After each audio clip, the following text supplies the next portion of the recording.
गुजरात के राजकोट में ward number 6 के कॉरपोरेटर देवू जाधव पर आवास योजना में धांधली के आरोप लगाए हैं, जिस पर भारतीय जनता पार्टी के अध्यक्ष मुकेश दोशी ने कार्रवाई करते हुए उनके पास से कानून और नियमन कमेटी का चेयरमैन पद छीन लिया है। साथ ही कॉरपोरेटर के कॉरपोरेशन में प्रवेश पर भी पाबंदी लगा दी है।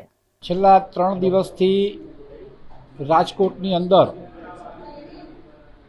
કોર્પોરેશન દ્વારા ગોકુલનગરની અંદર જે આવાસ યોજનાનું લોકાર્પણ આનંદીબેન પટેલના હસ્તે થયું હતું, એમાં બાકી રહેલા 193 આવાસોનું જે ડ્રો કરવામાં આવ્યો એમાં ગેરરીતિ થઈ છે એવો આક્ષેપ કરવામાં આવ્યો છે।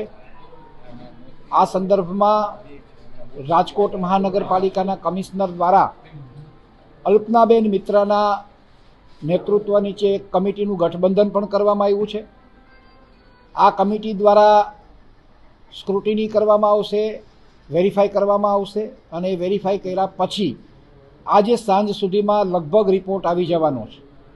પણ જ્યાં સુધી તપાસ સમિતિનો રિપોર્ટ ન આવે ત્યાં સુધી અમારા વોર્ડ નંબર 6ના કોર્પોરેટર દેવુબેન મનસુખભાઈ જાદવ જે કાયદો અને નિયમન સમિતિના અમારા ચેરમેન છે, એ મહાનગરપાલિકાના ચેરમેન પદેથી એમની પાસેથી રાજીનામું આજે લઈ લેવામાં આવ્યું છે અને ત્યાં સુધીની કડક સૂચના પણ આપવામાં આવી છે કે જ્યાં સુધી રિપોર્ટ ન આવે ત્યાં સુધી પાર્ટીના પણ કોઈ કાર્યક્રમમાં આપણે જવાનું નથી, કોર્પોરેશનની અંદર પણ જવાનું નથી એવી સૂચના પણ આપવામાં આવી છે।